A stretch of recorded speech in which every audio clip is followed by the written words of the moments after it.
प्रथम है और अहिंसा का स्थान द्वितीय। तो नहीं, गांधी जी जो है ना मानते हैं कि जो सत्य है वही ईश्वर के रूप में है। ये दोनों को एक लेवल पे रखते हैं, इसलिए ये हमारा पहला वाला गलत है। ठीक है, अगला कहता है कि सत्य का स्थान प्रथम है और अहिंसा का स्थान द्वितीय है। तो क्या ये सही है? सत्य का स्थान प्रथम, अहिंसा का स्थान द्वितीय।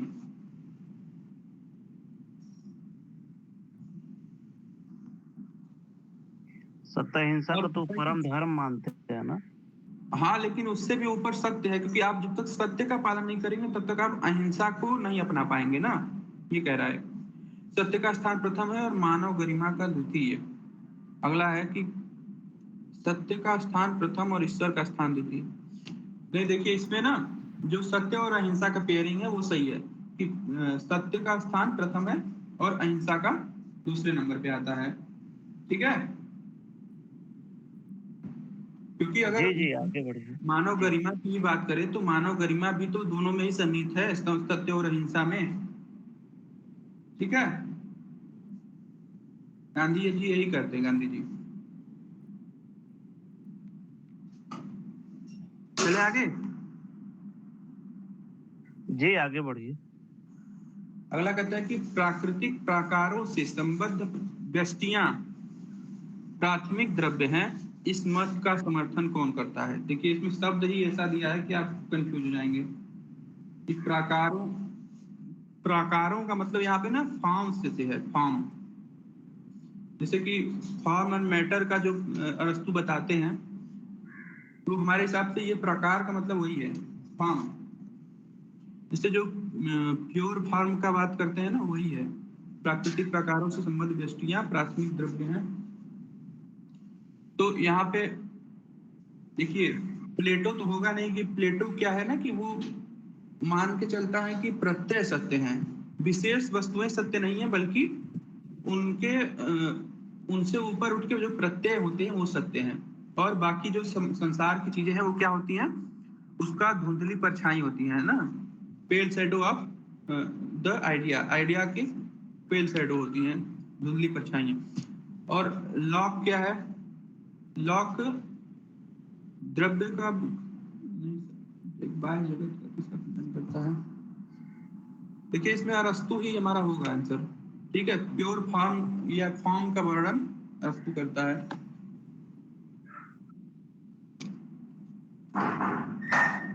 देकार्त तो संदेहवादी है। इसके बारे में किसी को अगर कुछ ज्यादा जानकारी हो बताए।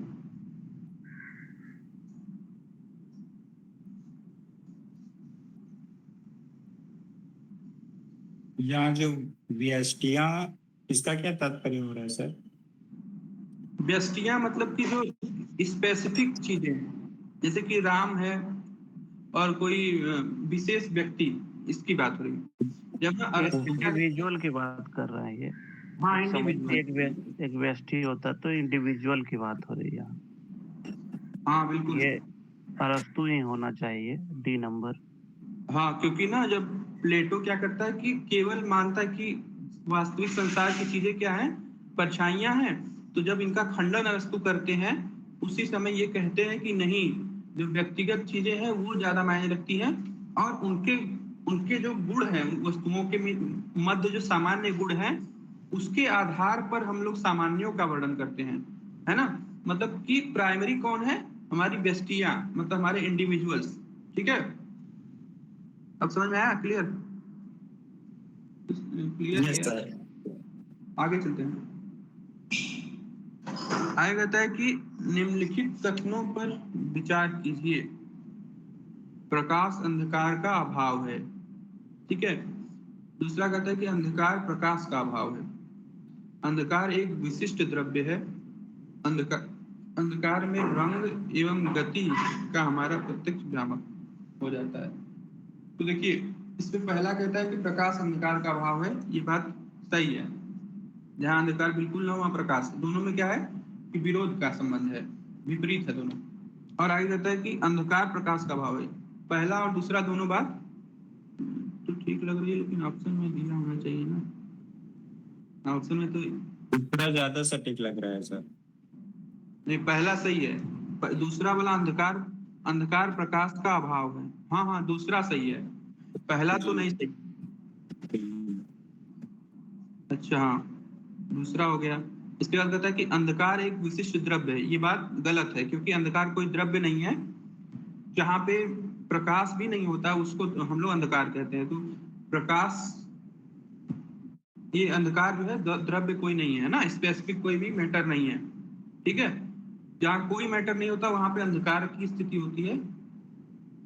और अगला कहता है कि अंधकार में रंग और गति का हमारा प्रत्यक्ष भ्रामक होता है।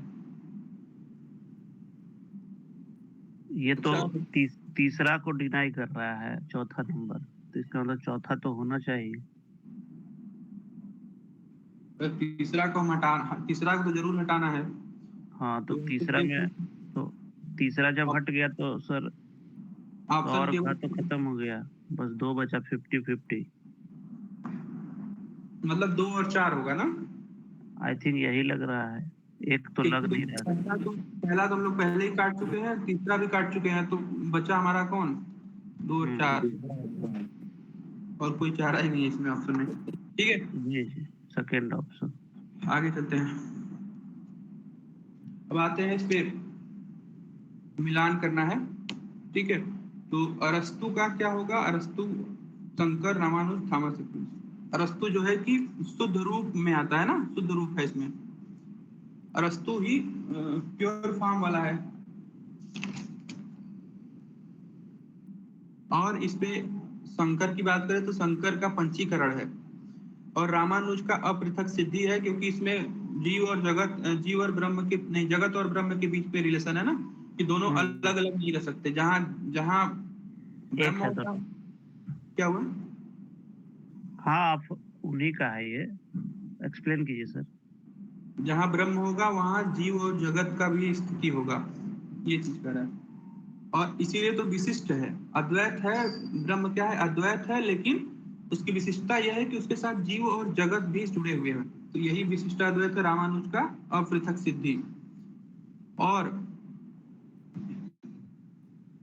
ये हमारा सादृश्यता मूलक विधेयन, इसके पहले देखते हैं। देखिए, अरस्तु ए का 4 हो गया, बी का, शंकर का क्या हो गया, पंचीकरण, रामानुज का हो गया अपृथक सिद्धि, तो थॉमस एक्विनस का सादृश्यता मूलक विधेयन। तो थॉमस एक्विनस क्या करता है कि मतलब जो करता है, मतलब जो कारण कारण है, हम लोग जगत का कारण है, उससे मतलब सादृश्यता दिखाता है। कि जैसे हम लोग कोई चीज सोचेंगे तो हम लोग जिस लेवल पे सोचेंगे और जो ईश्वर सोचेगा, दोनों का लेवल क्या होगा, अलग अलग होगा। लेकिन हो सकता है कि उसमें कुछ सिमिलरिटी हो सकती है। ठीक है, तो सादृश्यता मूलक विधेयन हमारा, ये हमारा थॉमस एक्विनस का है। ठीक है, कोई डाउट है इसमें? सर ये शंकर का पंचीकरण में क्या क्या आता है? पंचीकरण वो प्रक्रिया है जिसमें कि सूक्ष्म जो भूत हैं, जो पंचभूत हैं, सूक्ष्म रूप से होते हैं, जिसको हम छू नहीं सकते हैं ना, स्पर्श नहीं कर सकते, लेकिन स्पर्श नहीं कर सकते, उसको अनुभूत नहीं कर सकते, लेकिन वो जब सूक्ष्म से स्थूल रूप में परिवर्तित होता है, तब हम उसको देख सकते हैं, उसको सेंसेस द्वारा एडॉप्ट कर सकते हैं यार। ठीक है, कहने का मतलब वो ये है जो कि बांटते वो जो बांटते हैं कि टोटल को 1 ले लेते हैं, और उसके बाद 1/4 और हाँ 1/8 1/8 करके जो बांटते हैं, वही है क्या ये पंचीकरण? हाँ, पंचीकरण वही प्रक्रिया है जिसमें कि पांचों भूत है वो अपने 1/8 वाले में जुड़ते हैं, और फिर वो स्थूल रूप में परिवर्तित हो जाते हैं। ठीक है, ये जो वेदांत सार आप पढ़ेंगे ना, उसमें है ये पूरा वर्णन। ठीक है, अच्छा, वेदांत सर में, क्योंकि सर ये शब्द ही मैं पहली बार सुन रहा हूँ। हाँ हाँ हाँ, पंचीकरण जो है कि वो सूक्ष्म भूतों का स्थूल रूप में परिवर्तन है। मतलब कि जिन चीजों को हम लोग स्पर्श वगैरह नहीं कर सकते, अनुभूत नहीं कर सकते हैं, वो बाद में जब पंचीकृत होते हैं तब जाकर के वो बनते हैं। हाँ, जैसे धरती दिख रही है, आकाश ये सब दिख रहा है, वैसा बाद में बनते, कन्वर्ट होते हैं।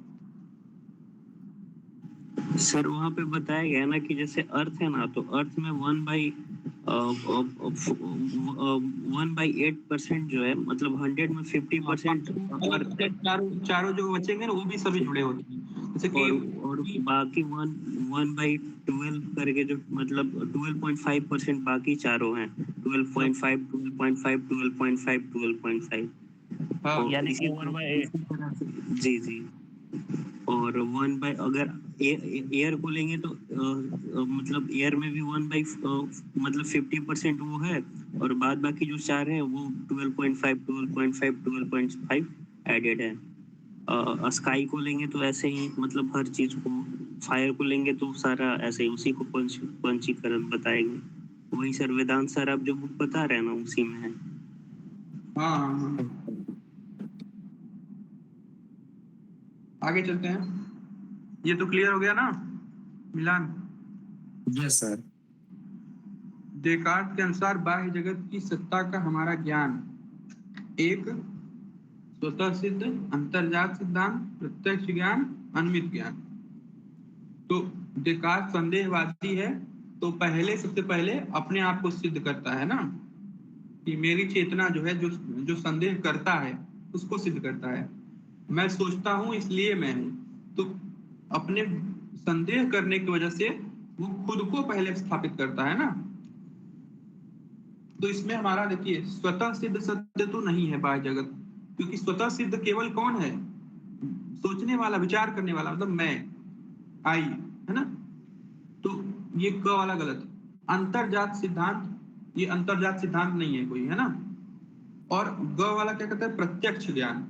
अब क्योंकि प्रत्यक्ष ज्ञान प्रत्यक्ष रूप से केवल हमें अपने आप का अनुभव हो रहा है, नहीं, तो ये भी गलत है, गलत है ये भी। और जो बाह्य जगत होता है, डेकार्ट मानता है कि वो हमारे तर्क पर और अनुमिति पर आधारित है, किसी परामर्श ज्ञान के बिना। ये बात समझ आई? डेकार्ट का सिद्धांत जो है, जो उसका टूल क्या है? टूल जो है इसका संदेह करना है। और जब संदेह व्यक्ति करता है तो उसको हर चीज की संदेह कर सकता है, लेकिन वो केवल इस बात पे संदेह नहीं कर सकता कि वह मतलब खुद पे जो संदेह करता है, संदेह करने वाला जो है, वो जानेगा कि भाई संदेह तो मैं ही कर रहा हूं। इस तरह से स्वतः सिद्ध रूप से उसका अस्तित्व सिद्ध हो जाएगा, ठीक है। लेकिन जो बाहरी जगत है वो किस पे आधारित होंगे? अनुमित ज्ञान पे, ठीक है। किसी को इस पे शंका है तो बताए भाई।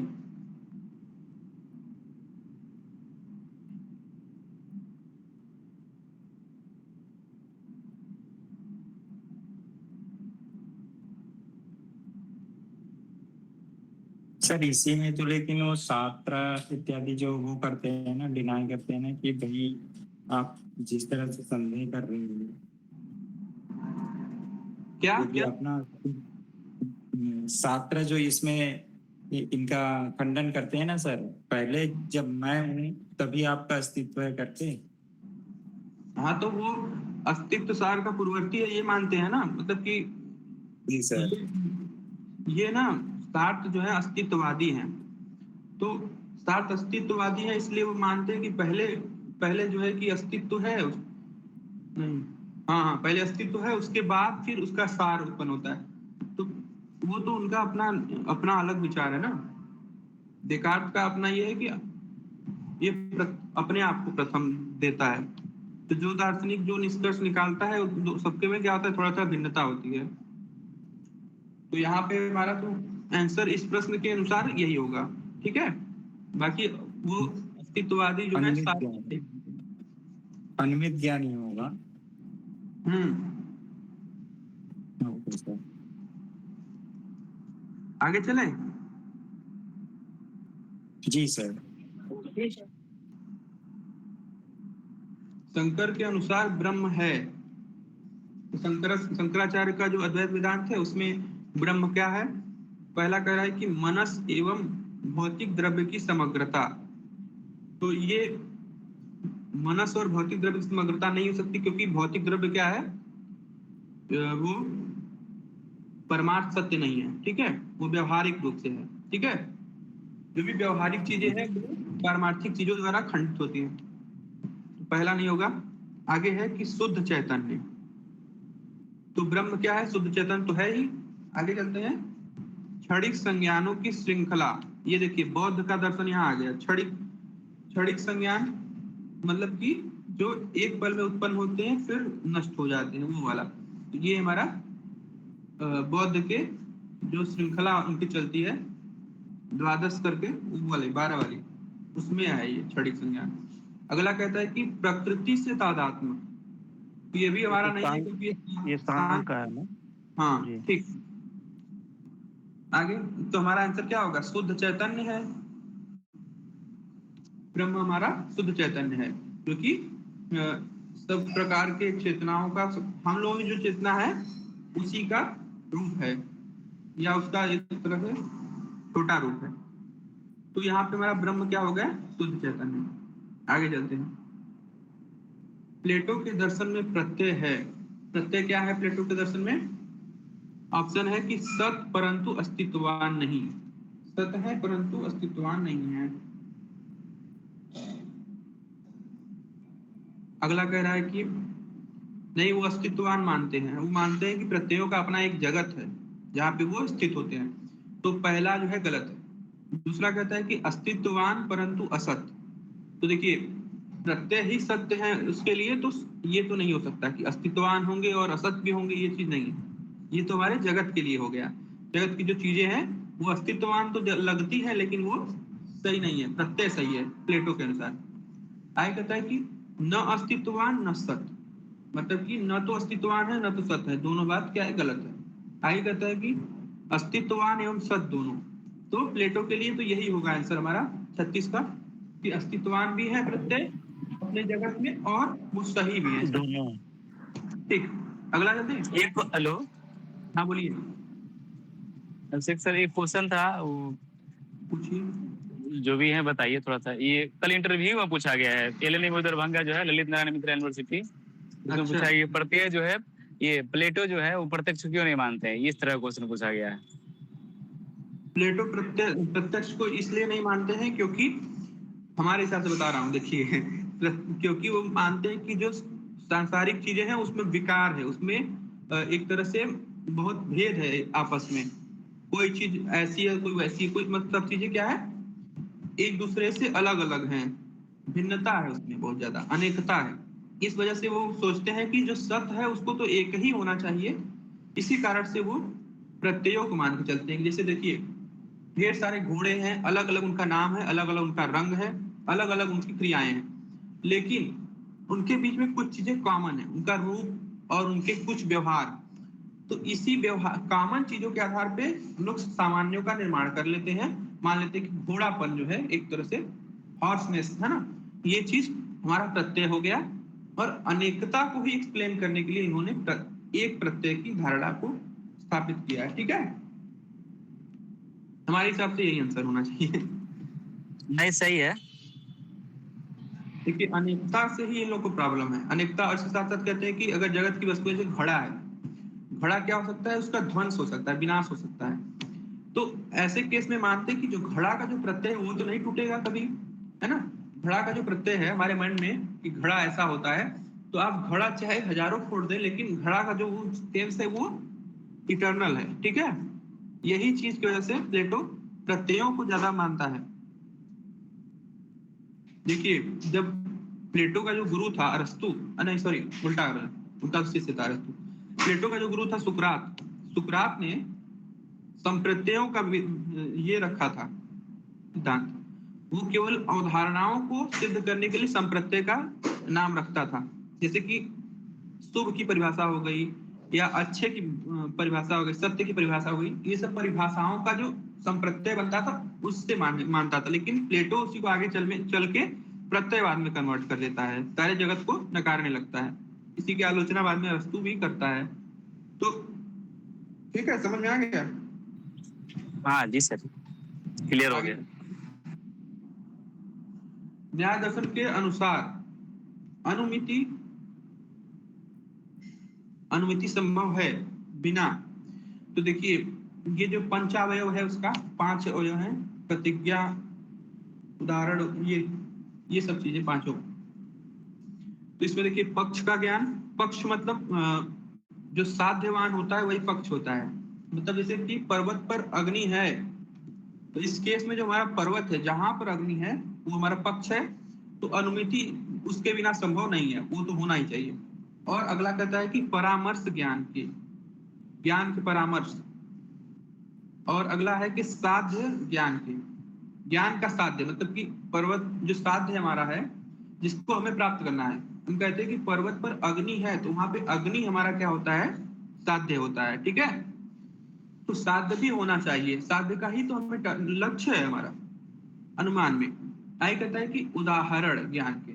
अब देखिए, व्याप्ति की जब स्थापना होती है तो इसमें कई चीजें मायने रखती हैं। जैसे कि हमने पूर्व काल में या फिर कहीं पे उस धुएं और अग्नि का साहचर्य देखा हो तो उदाहरण भी इंपॉर्टेंट है। इसमें केवल एक जो है कि परामर्श ज्ञान जो है वह ज्यादा इंपॉर्टेंट नहीं है, बल्कि हमारे बाकी 3 ऑप्शन जो है इंपॉर्टेंट है। पक्ष भी इंपॉर्टेंट है, साध्य भी और उदाहरण भी। ठीक है, तो ये अनुमिति जो है कि परामर्श ज्ञान के बिना भी संभव हो सकती है। ठीक है, हो गया।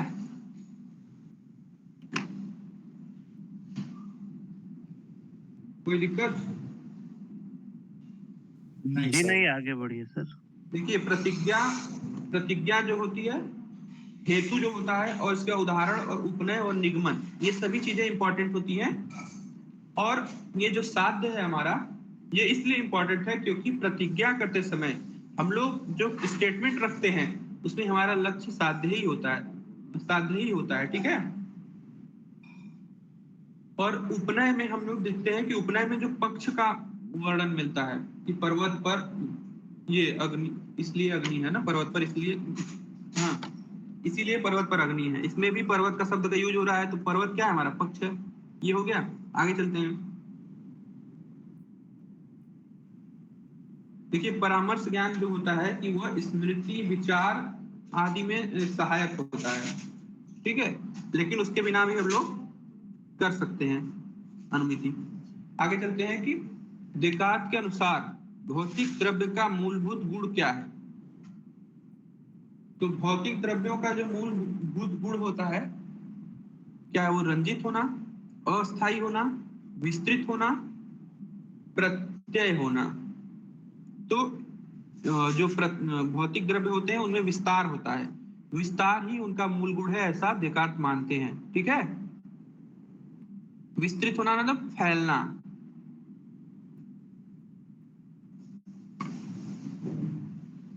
एक्सटेंशन मतलब एक तरह से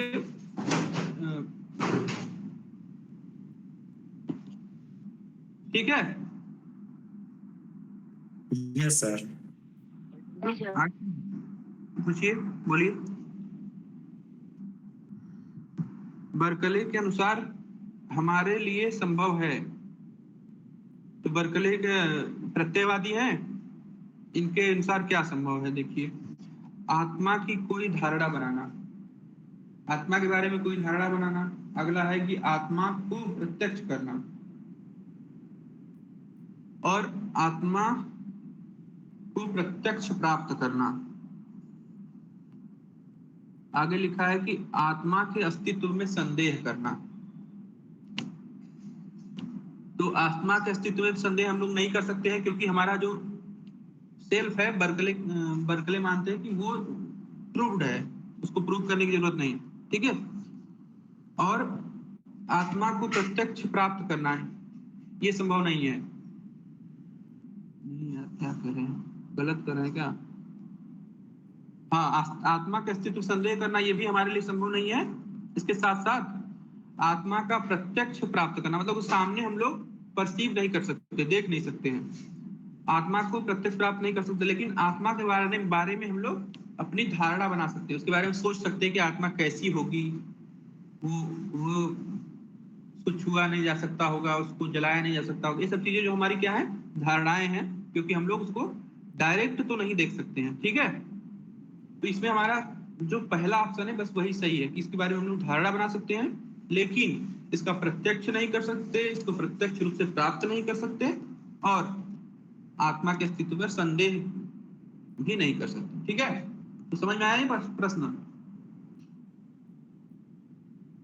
बर्कले जो है इम्पीरिसिस्ट है, मतलब कि एक तरह से वो अनुभववादी है, और ये अस्तित्व को अनुभूति पर आधारित मानते हैं कि हमें अनुभूत हो रहा है कोई चीज तभी उसका अस्तित्व है। ठीक है,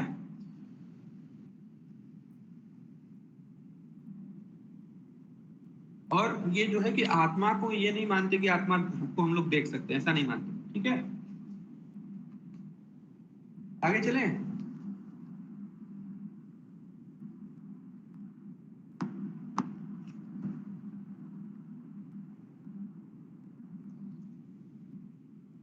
निम्नलिखित पाश्चात्य दार्शनिकों में से किसने भौतिक द्रव्य का खंडन करने का प्रयास किया? तो भौतिक द्रव्य का खंडन किसने किया था?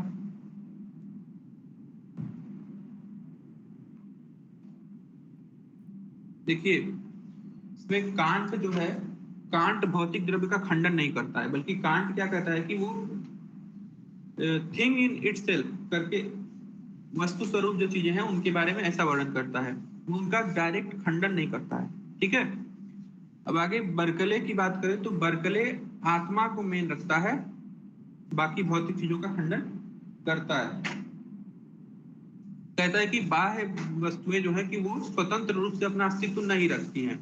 जब हम वहां पे एक देखने वाला होता है तो तब जो है कि वो चीजें होती हैं, बाहर से हम लोग आरोपित होती है ना, रंग रूप और ये गुण वगैरह उसके। लॉक कहता है कि ये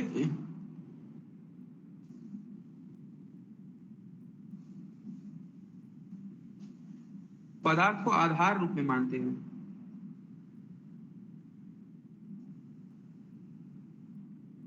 ठीक है, तो यहाँ पे हमारा ह्यूम जो है, ह्यूम तो आत्मा के भी अस्तित्व में संदेह करता है, तो यहाँ पे हमारा जो बर्कले है वही आंसर होगा। ये बर्कले जो है कि भौतिक द्रव्यों का खंडन करता है डायरेक्ट से।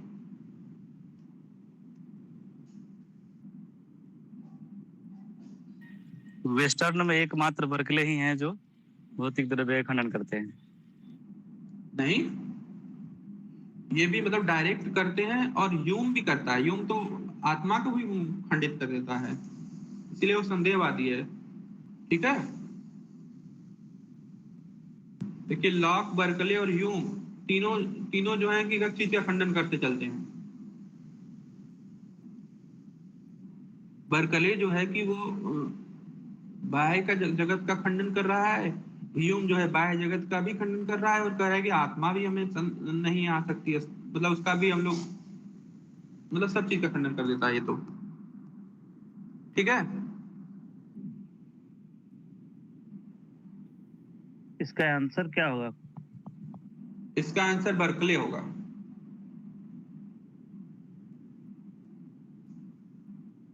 तो लॉक भी ये स्वीकार करता है सर भौतिक द्रव्यों को खंडन करने के लिए।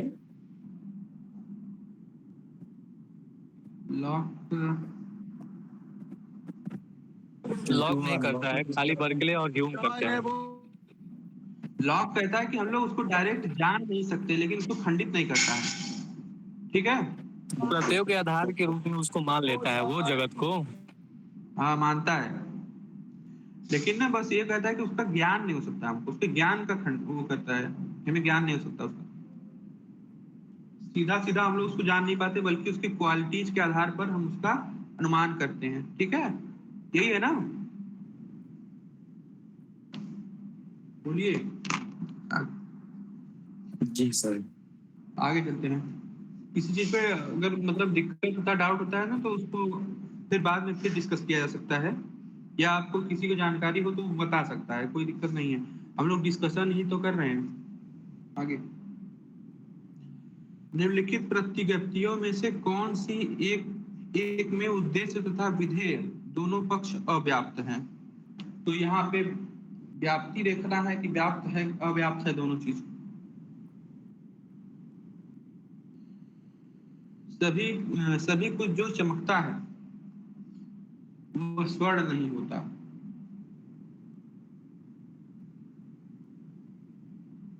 इसमें जो है कि सभी कुछ कहा गया है, तो ये व्याप्त है ना। शुरू में उद्देश्य जो हमारा कह रहा है कि सभी कुछ जो चमकता है, तो सभी कुछ हमारा मतलब व्यापक है और व्याप्त हो रहा है, और वह स्वर्ण नहीं है, तो यहाँ पे भी व्याप्त हो रहा है विधेय। ठीक है, आगे कहता है कि जो चमकता है वह कभी भी स्वर्ण नहीं हो सकता। तो यहाँ भी देख रहे हैं कि सभी चीजें जो चमकती हैं उन सभी को कहा गया है उद्देश्य में, तो ये भी हमारा व्याप्त है। और वह कभी भी स्वर्ण नहीं होता, मतलब कि पूरी तरीके से कभी भी स्वर्ण नहीं होता कहा जा रहा है। ये भी हमारा विधेय भी क्या है, व्याप्त है। आगे कहता है कि जो चमकता है वह बहुधा स्वर्ण होता है, मतलब कि ऐसी चीजें जो चमकती हैं। बहुधा मतलब हो गया कि यहाँ पे कुछ बार जो है कि कभी कभी जो है कि ऐसा होता है कि स्वर्ण हो जाता है कभी कभी, है ना। तो ये दोनों क्या है कि अव्याप्त है। देखिए ऊपर वाले में भी आप सोचेंगे कि जो चमकता है लिखा है, इसमें भी जो चमकता लिखा है, लेकिन नहीं, वहां जो चमकता है वह कभी भी लिखा है ना, कभी भी स्वर्ण नहीं हो सकता। तो नीचे वाला क्या है कि जो चमकता है, इसमें भी ऐसा नहीं कहा गया कि सारी चीजें चमकती हैं। तो ये हमारा अव्याप्त है। और बहुधा मतलब कि इसमें भी संशय आ गया कि कभी कभार नहीं चमकता है, कभी कभार स्वर्ण नहीं होता है, कभी कभार होता है। तो यही हमारा आंसर होना चाहिए। अगला कह रहा है कि केवल वही जो चमकता है वह स्वर्ण है। उसको तो उसके भी बना सकते हैं ना। जो ए हाँ प्रोपोजिशन होता है उसमें हाँ सिर्फ, हाँ हाँ उसी पे ये बनेगा ना। तो ग नंबर हो जाएगा ना इसका। हाँ, 3 नंबर गलत है। नहीं, 3 नंबर हमारा आंसर है। अव्याप्त है वो, अनडिस्ट्रीब्यूटेड है ग नंबर दोनों। कौन सा व्याप्त है इसमें? और देखिए लास्ट वाला जो है कि केवल वही जो चमकता है वह स्वर्ण है, इसमें भी नहीं हो पाएगा, दोनों अव्याप्त नहीं है इसमें।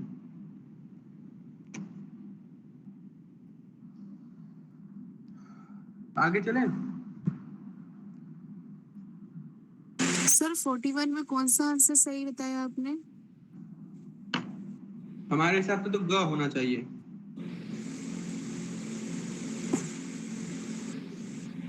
सम एस इज पी, इसमें कोई भी व्याप्त नहीं रहता है। थिंक आई प्रोपोजिशन में सब्जेक्ट और प्रेडिकेट डिस्ट्रीब्यूटेड रहता है दोनों।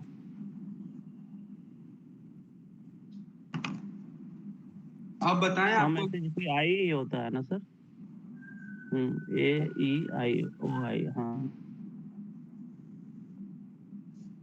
देखिए सर आई में ही वो सर व्याप्त नहीं होते, अव्याप्त होते हैं वो, सही बोल रहे हो ये। अच्छा, हाँ तो ग नंबर होगा। अगला भी क्वेश्चन उसी लॉजिक का ही लग रहा है। देखिए,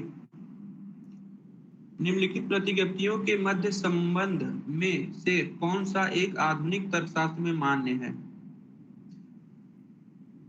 देखिए विपरीत क्या होता है, ए और ई के बीच में होता है ना शायद विपरीत का, कि शायद सभी। ये होगा सर। और क्या है, उप विपरीत में क्या है, उप विपरीत और आई और ओ के बीच में होता है।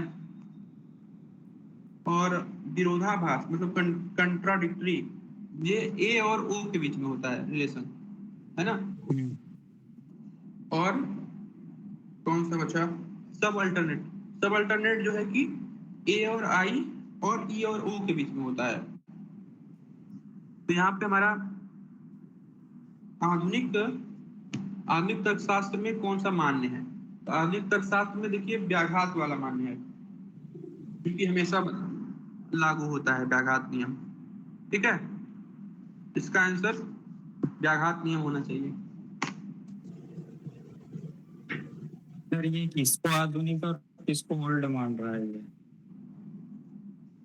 देखिए व्याघात वाला जो नियम है इसको मानता है कि आधुनिक, बाकी जो है कि ये प्राचीन वाले सिस्टम से है, विपरीत, उप विपरीत और व्याघात और उप विपरीत। ये क्या होता है कि कभी कभी इनकी उपस्थिति होती है, कभी कभी नहीं होती है, लेकिन व्याघात जो है कि हर उसमें देखा है।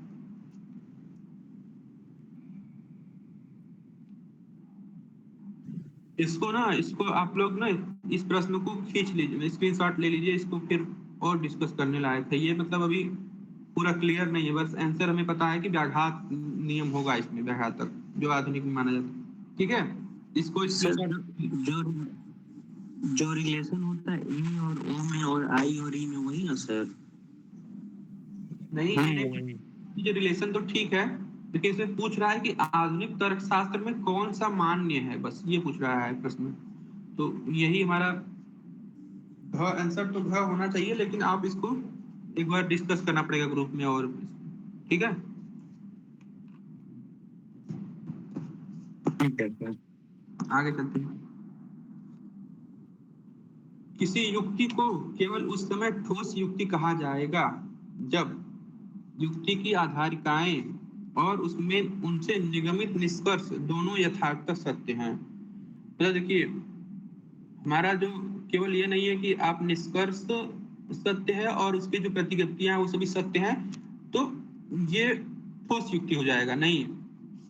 युक्ति की आधारिकाएं सत्य हैं और युक्ति अपने आप में आकारतः वैध है।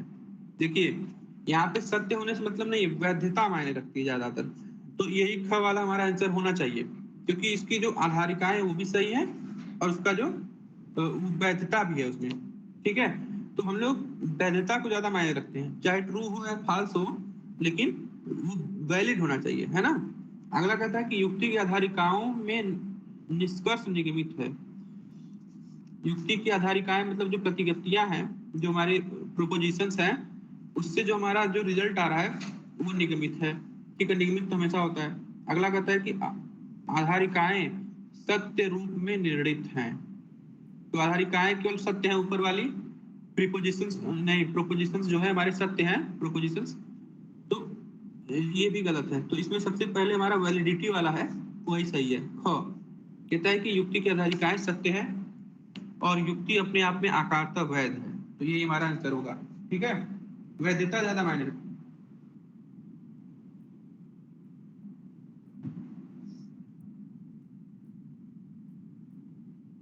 ठीक है, यस सर। आगे चलते हैं। निम्नलिखित में से कौन सा एक वाक्य शेष 3 वाक्यों के समतुल्य नहीं है? पढ़िए इसको तब। न तो हम्प्टी न ही हम डम्प्टी को चुना जाएगा, मतलब कि दोनों को नहीं चुना जा रहा है। हम्प्टी और डम्प्टी 2 व्यक्ति हैं, दोनों को ही नहीं चुना जा रहा है। अगला कहता है कि हम्प्टी और डम्प्टी दोनों ही नहीं चुने जाएंगे, मतलब कि ये भी बात वही कह रहा है कि दोनों ही नहीं चुने जाएंगे। ठीक है, आगे कहता है कि दोनों हम्प्टी डम्प्टी नहीं चुने जाएंगे। अगला कह रहा है कि ऐसा नहीं है कि या तो हम्प्टी या फिर डम्प्टी चुना जाएगा, मतलब कि ऐसा केस नहीं है कि हम्प्टी या तो डम्प्टी में से कोई नहीं चुना जाएगा। ठीक है, यहाँ पे हमारा क ख और घ जो है लास्ट वाला, पहला दूसरा और लास्ट वाला सेम बात कर रहे हैं, लेकिन ये जो हमारा कह रहा है कि दोनों हम्प्टी डम्प्टी नहीं चुने जाएंगे, मतलब कि ये जो है कि दोनों साथ में की बात कर रहा है कि दोनों साथ में नहीं चुने जाएंगे। हो सकता है कि उनको अलग अलग चुना जाए, ये भी हो सकता है, या तो दोनों में से एक को चुना जाए, ये भी हो सकता है। तो हमारा कहने का मतलब ये है कि पहला न तो हम्प्टी न ही डम्प्टी चुना जाएगा, इसका मतलब है कि दोनों नहीं चुने जाएंगे, हम्प्टी और डम्प्टी दोनों नहीं चुने जाएंगे, यही बात है। तो हमारा आंसर क्या होगा? ग होगा, दोनों हम्प्टी डम्प्टी नहीं चुने जाएंगे। साथ की बात हो रही है, क्या पता उनको अलग से चुन लिया जाए, किसी एक को चुन लिया जाए इसमें से। तो हमारा ग वाला का अलग है। ठीक है, ये बहुत कंफ्यूजिंग है, लेकिन इसको आप समझेंगे तो समझ में आएगा कि नहीं ये बात अलग कर रहा है। आगे चले, यस सर। सूची मिलान कह रहा है कि पक्ष और दार्शनिक, इससे मिलान करना है। मूल्य प्राकृतिक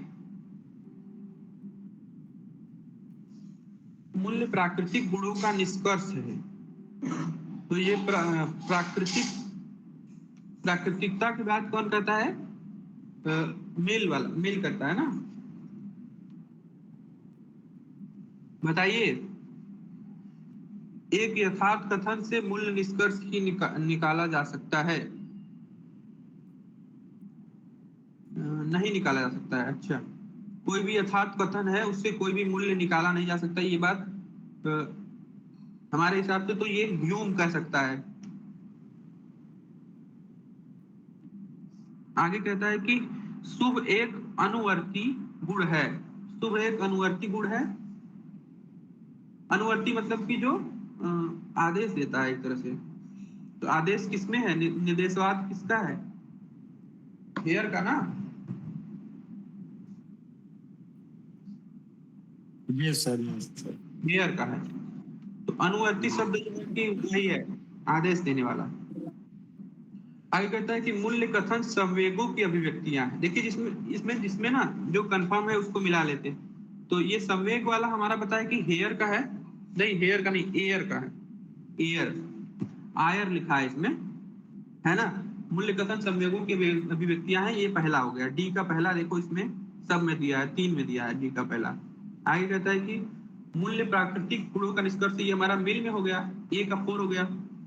ए का 4 किसमें दिया, ए का 4 अच्छा सब में दिया है भाई, सब दे दिया इसमें।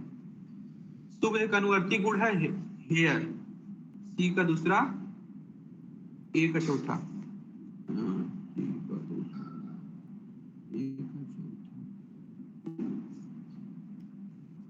सब तो वही दे दिया है, 2 ऑप्शन एक ही दे दिया है। देखो ग और भ दे दिए हैं सर, हाँ इसके इसको लिए कंफ्यूज हो रहे हैं। दोनों एक ही दे दिया है।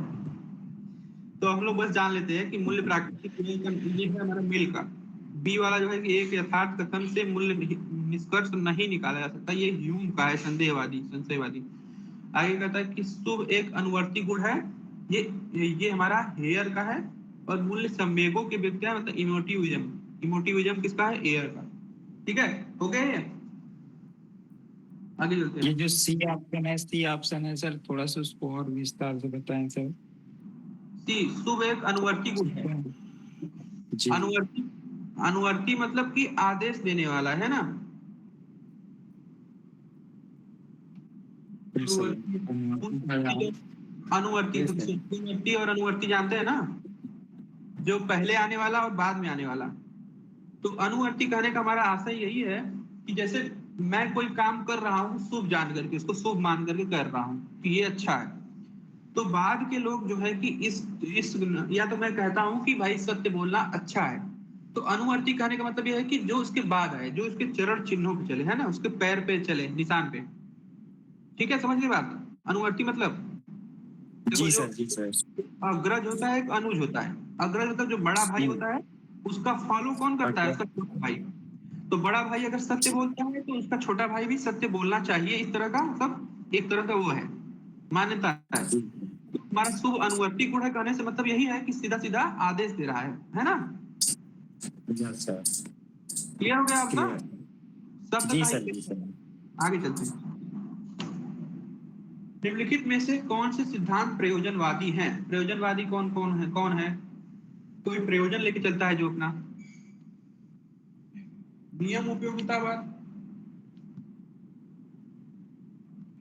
पुराने पेपर जो है शब्द बहुत अलग अलग थे ना, जी सर। जो अब आ रहा है, जो अब यूजीसी, ये जो हमारा यूजीसी ला रहा है अभी पीछे का उठा के। निम्नलिखित में से कौन से सिद्धांत प्रयोजनवादी हैं।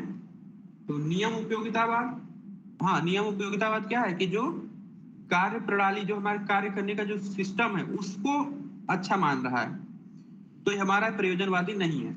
प्रयोजनवादी चीजें वो होती हैं जो किसी फल की तरफ अग्रसर होती है ना। आप जो कर्म कर रहे हैं सोचेगा कि भाई मैं सच इसलिए बोलूंगा कि लोग मुझे सत्यवादी कहेंगे, इसलिए ये प्रयोजनवादी है ना। एक तरह से हम मान के चलते हैं भाई भविष्य में हमें इसका कोई परिणाम मिलेगा, तो वो प्रयोजनवादी है। तो नियम उपयोगितावाद क्या कर रहा है कि किसी सिस्टम को, जो कार्य प्रणाली है आपकी, उसकी उपयोगिता को मायने रखता है कि आप जब कोई काम कर रहे हैं तो कितनी ईमानदारी से कर रहे हैं। तो ये हमारा फल की तरफ नहीं बढ़ रहा है, ठीक है। ये बस कर्म में जो हमारा सिस्टम है उस पे मायने रखता है, उसको महत्व देता है। और अरस्तु का नीति शास्त्र की बात करें तो अरस्तु का नीति शास्त्र भी किसी प्रयोजन की तरफ नहीं अग्रसर हो रहा है। नहीं, प्रयोजनवादी, ये नियम उपयोगितावाद जो है कि प्रयोजनवादी बता रहा है। स्टीवेंसन का कोई भी नियम जब बनाएंगे तो कोई प्रयोजन लेकर के ही बनाएंगे। डाउट हो जा रहा है। प्रयोजनवादी सिद्धांत वो है जो कर्म की नैतिकता उसके परिणाम पर निर्भर मानती है, ठीक है। तो यहाँ पे उपयोगितावाद जो है कि वो एक तरह से परिणाम को मान के चलता है, ठीक है। तो उपयोगितावाद से संबद्ध होने के कारण ये नियम उपयोगितावाद जो है वो प्रयोजनवादी होगा, क्योंकि उपयोगितावाद यूटिलिटेरियनिज्म हमारा प्रयोजनवादी है। तो पहला जो है कि होगा प्रयोजनवादी, और अरस्तु का जो नीति शास्त्र है वो अप्रयोजनवादी है, क्योंकि वो कर्तव्य और नियम और नियोग को ज्यादा मायने रखता है, ठीक है, अरस्तु। तो हमारा ये दूसरा वाला आंसर गलत होगा, क्योंकि वो अप्रयोजनवादी है। और तीसरा कह रहा है स्टीवेंसन का नीति सिद्धांत, ये भी क्या है, परिणाम उन्मुख है, इसमें रिजल्ट मायने रखता है, ठीक है। तो इसलिए हमारा ये तीसरा वाला भी सही होगा। बाकी जो है कांट का निरपेक्ष नियोग ये बिल्कुल अप्रयोजनवादी है, मतलब कि किसी कर्तव्य को ड्यूटी फॉर द ड्यूटी सेक है ना, कर्तव्य के लिए कर्तव्य। तो हमारा यहाँ पे दूसरा और चौथा ऑप्शन दोनों नहीं होगा, क्योंकि अरस्तु जो है कि नियम और सिद्धांत इन सबको मायने रखता है, कांट जो है कि केवल कर्म को मायने रखता है। तो यहाँ पे नियम उपयोगितावाद और स्टीवेंसन का जो नीति सिद्धांत है दोनों क्या है, परिणाम उन्मुख है, मतलब प्रयोजनवादी है। तो यहाँ पे पहला और तीसरा हमारा आंसर होगा, लिख दिया है क। सही है, चले आगे। Yes sir.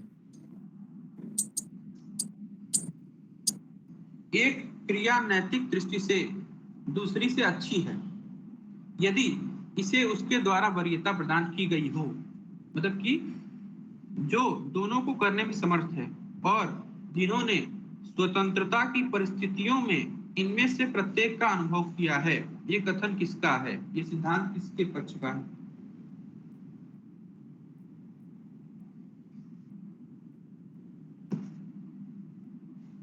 देखिए ये सिद्धांत हमारा ये क्वालिटेटिव यूटिलिटेरियनिज्म है ना, मतलब कि गुणात्मक उपयोगितावाद से संबंधित है।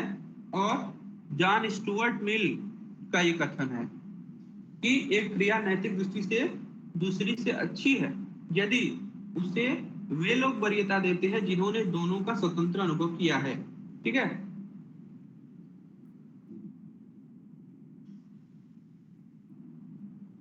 इसमें केवल सुख की मात्रा नहीं मायने रखती है, लेकिन जो हमारा क्वालिटेटिव होने के कारण से इसमें गुणात्मकता मायने रखती है ना। तो हमारा ये कथन हमारा याद रखिए जॉन स्टुअर्ट मिल की है। और ये हायर प्लीजर और लोअर प्लीजर दो तरह के मतलब सुख की बात कर रहा है, कि जैसे हमारा शरीर का सुख है जो क्या है वो लोअर है, निचले स्तर का है, और इंद्रिय सुख जो है हमारा निचले स्तर का है। लेकिन बौद्धिक नैतिक ये सब चीजें और एस्थेटिक्स से रिलेटेड जो भी हमारे सुख होते हैं, जो हमें विद्या अध्ययन करके या फिर जो कोई चीज पढ़ करके हमें जो खुशी मिलती है, वो हमारा क्या होता है कि ये ऊपर होता है, अपर लेवल का होता है। तो यहाँ हमारा आंसर है जॉन स्टुअर्ट मिल।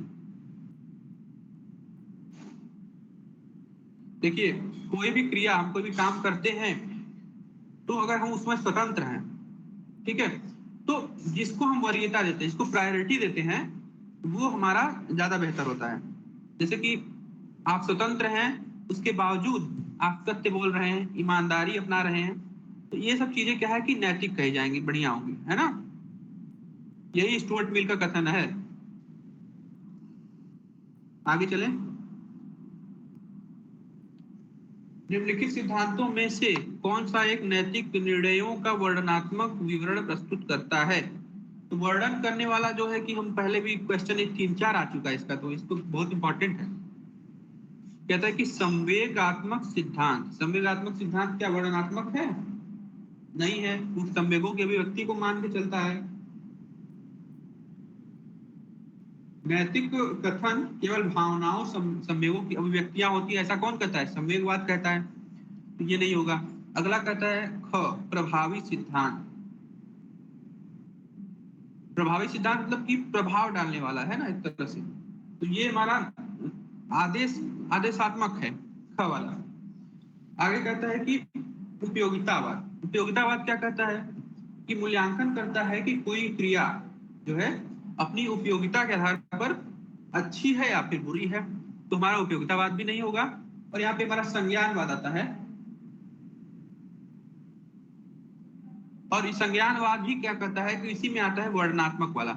इस कहता है कि जो भी हमारे नैतिक आदेश होते हैं वो वर्णन करते हैं, ठीक है, वो सत्य या असत्य हो सकते हैं, ऐसा मानता है संज्ञानवाद। संज्ञानवाद मानता है कि नैतिक निर्णय की या तो सत्य हो सकते हैं या तो असत्य हो सकते हैं, ठीक है। तो वर्णनात्मक चीजें ही क्या होती हैं, सत्य या असत्य होती हैं। जैसे कि मैं किसी चीज का वर्णन करता हूँ, किसी आदेश का, जैसे मान लीजिए कि ईमानदारी का मैं अगर वो कर रहा हूँ, तो अगर ईमानदारी केवल यह कह रहा है कि भाई ईमानदारी क्या होती है, अच्छा करना, ईमानदार नहीं मतलब लोगों को मतलब कपट न करना, ये चीज ईमानदारी है, ये हमारा खाली विवरण हो गया, तो संज्ञानवाद हमारा यहाँ पे आंसर होगा, ठीक है। क्योंकि संवेगवाद तो होगा नहीं, और ये प्रभावी सिद्धांत जो है कि आदेश हो गया। सर और हाँ सर आप ऑप्शन इंग्लिश में ट्रांसलेट कर दीजिए, थोड़ा समझ नहीं आता। अब इसका इंग्लिश वर्जन वो करना पड़ेगा या बनाना पड़ेगा। नहीं मतलब कुछ कुछ वर्ड के जैसे ऑप्शन है ना, तो ये समझ नहीं आते फिर। देखिए संज्ञानवाद मतलब कॉग्निटिविज्म है, और यूटिलिटेरियन, ये उपयोगितावाद यूटिलिटेरियनिज्म है ना। और प्रभावी सिद्धांत हमारा क्या है, प्रेस्क्रिप्टिविज्म है। प्रभावी सिद्धांत क्या है, प्रेस्क्राइब कर रहा है कि आपको ये कर्म करना चाहिए, ठीक है।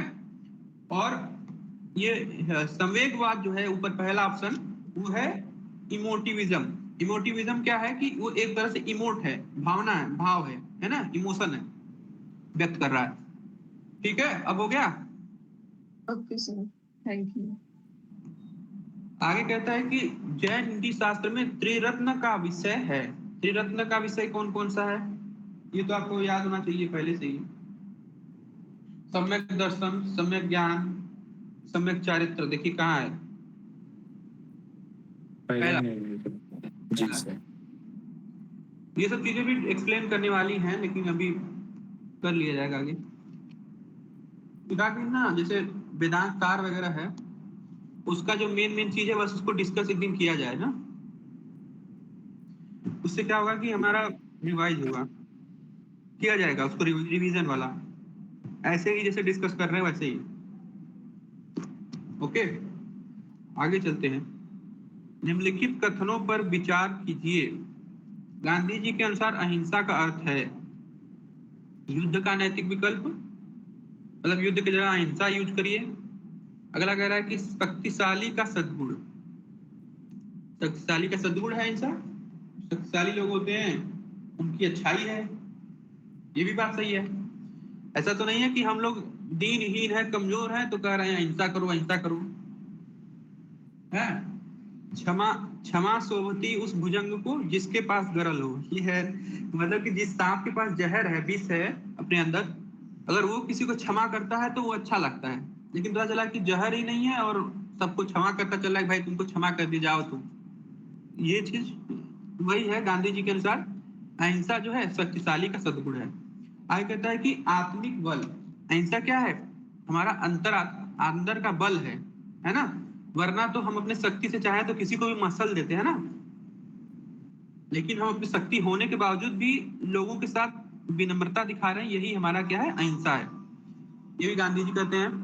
इसके बाद कहता है कि हत्या न करना, केवल हत्या न करना यही नहीं है अहिंसा, ठीक है, बल्कि मन से, अपने मानसिक स्तर से, हर चीज से इस चीज का विरोध करना है कि किसी को कष्ट पहुंचाने से बचना, है ना। तुम्हारे यहाँ पे चौथा केवल नहीं होगा, बाकी सब होगा, ठीक है। 1 2 3 युद्ध का नैतिक विकल्प, मतलब युद्ध करने के बजाय अहिंसा पालन करिए, ये हमारा विकल्प है, एक तरह से ऑप्शन है ना। अहिंसा इज ऑप्शनल, नहीं ऑप्शन ऑफ वार, है ना। अहिंसा क्या है, वार की जगह पे हम लोग कर रहे हैं। आगे कहता है कि शक्तिशाली का सद्गुण, हमारे बलशाली लोग जो हैं, जो पावरफुल स्ट्रांग लोग हैं, उनका वर्चू है एक तरह से, है ना, सद्गुण है। आगे कहता है कि आत्मिक बल। आत्मिक बल मतलब कि पावर ऑफ आवर सोल, है ना, हमारे आत्मा का बल है। तो हमारा पहला, दूसरा, तीसरा तीनों ही होगा, बाकी चौथा नहीं होगा। ठीक है, हो गया। Yes sir. आज तो ये हो गया। उसके बाद जो करना है, कौन सा करना है बता दीजिएगा। ठीक है सर, उसको हम भेज देंगे आपको सर। हाँ, तो आज समझ में आया ना कुछ कुछ? बहुत समझ में आया सर, आज काफी बेहतर क्लास हुआ सर। हाँ, तो अब मैं जिस चीज का उसका हर चीज का और थोड़ा पढ़ के आऊंगा तो सही रहेगा। आज जैसे पढ़ा था मैं तो थोड़ा थोड़ा आपको बता पाया। और भी लोग कुछ अगर जानते हैं तो इसे बता सकते हैं, हम लोग ज्यादा से ज्यादा लाभ लें। बोल रहे थे ना हाँ 4th वाला, हत्या ना करना। हाँ इनके जो अहिंसा है ना, इसके 2 मीनिंग है। हाँ एक तो जो इसका नॉर्मल मीनिंग जो लेके चलते हैं, अहिंसा का मतलब हिंसा ना करना, हाँ मतलब जो हत्या ना करना दे रखा है। हाँ और एक इससे आगे बढ़ के इसका एक भावात्मक मीनिंग निकालते हैं, जिसमें मतलब ये तो निषेधात्मक अर्थ हो गया कि हम लोगों को क्या नहीं करना है। हाँ मन, वचन और कर्म तीनों रूप में हिंसा का त्याग करना है। अहिंसा हाँ का एक भावात्मक मीनिंग भी है कि हाँ मतलब भावात्मक मीनिंग ये है कि प्रेम को महत्व देना है, उनसे अच्छा भी प्रेम करना है जो हमारे विरोधी हैं। इसीलिए तो इसको बोला है कि मतलब शक्तिशालियों का गुण है और बहुत सारा आत्मबल चाहिए इसके लिए। हाँ हाँ बिल्कुल। तो ये सर जो आंसर दे रखा है ना कि 1 2 3 पहला, दूसरा, तीसरा, ये रिलेवेंट नहीं है सर। क्यों? क्वेश्चन ये ओल्ड है, पूछना नहीं आया है सर इनको। नहीं, देखिए मेरा सीधा अहिंसा का सीधा अर्थ तो बस हत्या करना नहीं है। इस तरह से देखा हाँ, जा सकता है वही इसको। तो कह रही हूँ मैं कि मतलब हम्म, अगर इस वे में देखते तो चौथा ठीक था ना, पहला, दूसरा, तीसरा क्यों हो गया आंसर? हाँ ये तो है ही। क्वेश्चन इनको पूछना ही पूछना नहीं आया है। चाहिए, इनको पूछना चाहिए कि भाई ये गांधी जी के अनुसार अहिंसा का केवल ये अर्थ नहीं है, बताया, ऐसा कैसे पूछना चाहिए था। ठीक है, हो गया ये।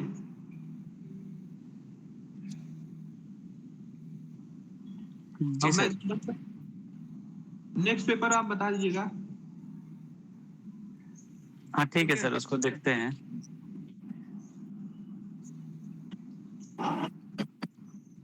आप लोगों को समझ में अगर आया हो तो अच्छी बात है। हम तो कोशिश किए थे।